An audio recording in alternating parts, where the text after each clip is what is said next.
सोने का फ्रॉक और चांदी का सैंडल। पिंकी अपनी माँ के साथ एक छोटे से शहर के छोटे से बस्ती में रहती थी।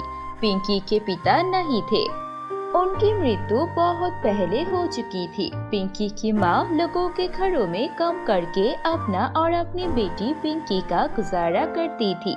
पिंकी उस शहर की एक बड़ी सी स्कूल में पढ़ती थी। क्योंकि पिंकी पढ़ाई में बहुत अच्छी थी, इसलिए उसे वो स्कूल में दाखिला मिल गया था। लेकिन उस स्कूल में पिंकी के साथ पढ़ने वाले सभी बच्चे बहुत ही ज्यादा अमीर थे। एक पिंकी ही थी जो बहुत ज्यादा गरीब थी। उसके पास कभी भी कुछ अच्छा कपड़ा पहनने के लिए या फिर कुछ अच्छा खाने को नहीं होता था। पिंकी ये सब कुछ देखकर बहुत ही ज्यादा उदास होती थी और वो अपनी माँ को आकर बोलती थी, माँ, हमारे पास क्यों कोई अच्छा कपड़ा नहीं है, न ही एक अच्छा घर है और न ही हम लोग कभी भी अच्छा खाना खा सकते हैं। देखो बेटा, तुम्हें तो पता है तुम्हारे पिताजी अब इस दुनिया में नहीं रहे। मैं अकेला काम करके लोगों के घरों में जितना पैसा कमाती हूँ उससे पैसों से इतना ही हो सकता है। लेकिन मैं पूरी कोशिश करती हूँ तुम्हें सबसे अच्छा चीज देने के लिए, और तुम्हारे पास जितना है बेटा, तुम्हें उतने में ही खुश रहना सीखना पड़ेगा। इतने में खुश रहूं? मतलब मेरे पास है ही क्या खुश रहने के लिए? ये फटे पुराने एक घर और पुराने कपड़े, इनसे कोई भी कैसे खुश रह सकता है? ऐसे ही पिंकी अपनी माँ से बात करती थी। पिंकी हमेशा चाहती थी कि वो दूसरों की तरह आमिर वाली जिंदगी जिए। पिंकी के स्कूल में सभी दोस्त उसे लेकर मजाक उड़ाते थे, लेकिन पिंकी उनसे फिर भी बात करता था क्योंकि वो 2-3 लड़की के अलावा कोई भी पिंकी से बात नहीं करता था। एक दिन पिंकी स्कूल जाती है, तब उसके सारे लड़कियां दोस्त उसके पास आते हैं और बोलते हैं, सुनो पिंकी, आज तो तुम और भी ज्यादा गरीब लग रही हो। कोई बात नहीं, मेरा 2 दिन बाद जन्मदिन है और मैंने अपने सारे दोस्तों को बुलाया है। तुम्हें तो बुलाना नहीं चाहती थी, लेकिन फिर भी तुम हमारी दोस्त हो तो हमारी पार्टी में जरूर आना। और हाँ, एक और बात, गलती से भी मेरे जन्मदिन की पार्टी पर ऐसे पुराने कपड़े पहनकर मत आना। वहाँ पर सभी अमीर लोग आएंगे, तो एक ढंग का कपड़ा पहनकर आ जाना। हाँ हाँ, कोई बात नहीं, मेरे पास एक नया कपड़ा है, मैं वही पहन के आ जाऊंगी। उसके बाद सारी लड़कियां वहाँ से चली जाती है। पिंकी मन ही मन सोचकर घर वापस आने लगती है। मैंने तो अपनी दोस्त को बता दिया है कि मेरे पास एक नया कपड़ा है, लेकिन मेरे पास तो कुछ भी नहीं है पहनने को।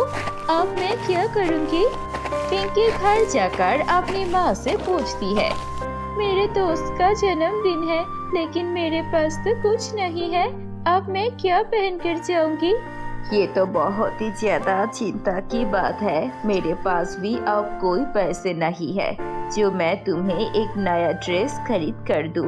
एक काम करो, मैं पहले जिस जमींदार के घर काम करती थी, उस जमींदार की बेटी बहुत ही ज्यादा अच्छी है और उन्होंने मुझे कहा है कि अगर कभी भी मुझे या फिर तुम्हें किसी चीज की जरूरत हो तो उनके पास जाने के लिए।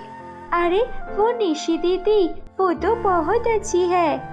हाँ बेटा, तुम उसके पास जाओ, वो जरूर तुम्हारी मदद करेगी।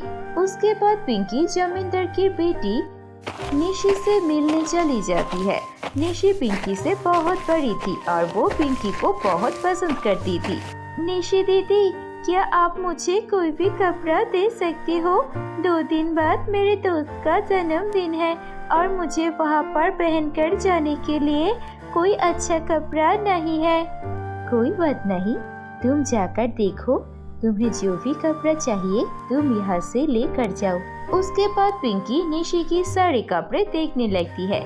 निशी के पास तरह तरह के कपड़े थे जो उसने कभी भी देखा भी नहीं थे।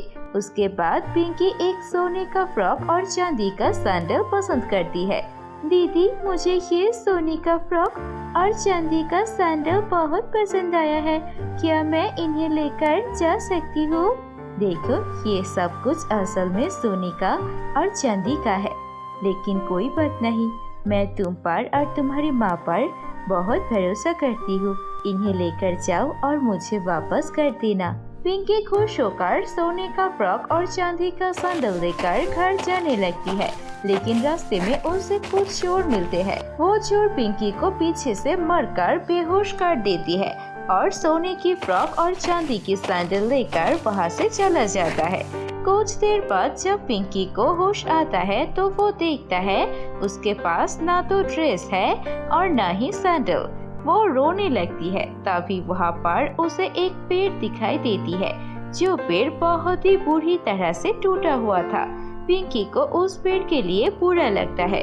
वो उस पेड़ को एक लकड़ी की मदद से फिर से खड़ा कर देती है। कुछ ही देर में वो पेड़ वापस एक जादुई राजकुमार में बदल जाता है। ये देखकर पिंकी चौंक जाती है। तुम्हारा बहुत बहुत शुक्रिया लड़की, मैं एक जादुई राजकुमार हूँ। एक डायन ने मुझे ऐसे ही पेड़ बना दिया था और कहा था कि अगर कोई भी लड़की सच्चे मन से मेरा मदद करती है तो मैं राजकुमार में बदल जाऊंगा, लेकिन आज तक किसी ने मेरी मदद नहीं किया।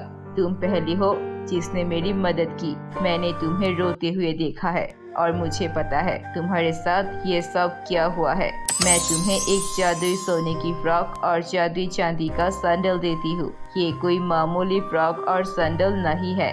तुम इनसे जो भी मांगोगे तुम्हें मिल जाएगा। इतना कहकर राजकुमार वहाँ से चला जाता है। पिंकी सोने का फ्रॉक और चांदी का सैंडल पाकर बहुत खुश होता है। वो जादुई सोने का फ्रॉक और चांदी का सैंडल निशी की ड्रेस और सैंडल से भी ज्यादा चमक रहा था और ज्यादा खूबसूरत था।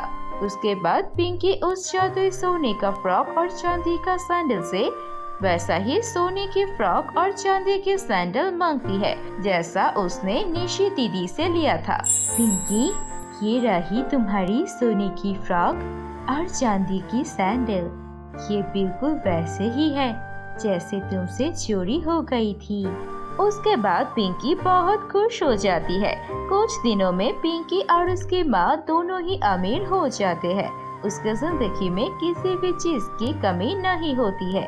उन्हें जब भी किसी चीज की जरूरत होती थी तो राजकुमार की दी हुई जादुई सोने की फ्रॉक और चांदी के सैंडल से वो मांग लेते थे। वो जादुई सोने की फ्रॉक और चांदी के सैंडल तुरंत उन्हें सब कुछ दे देता था।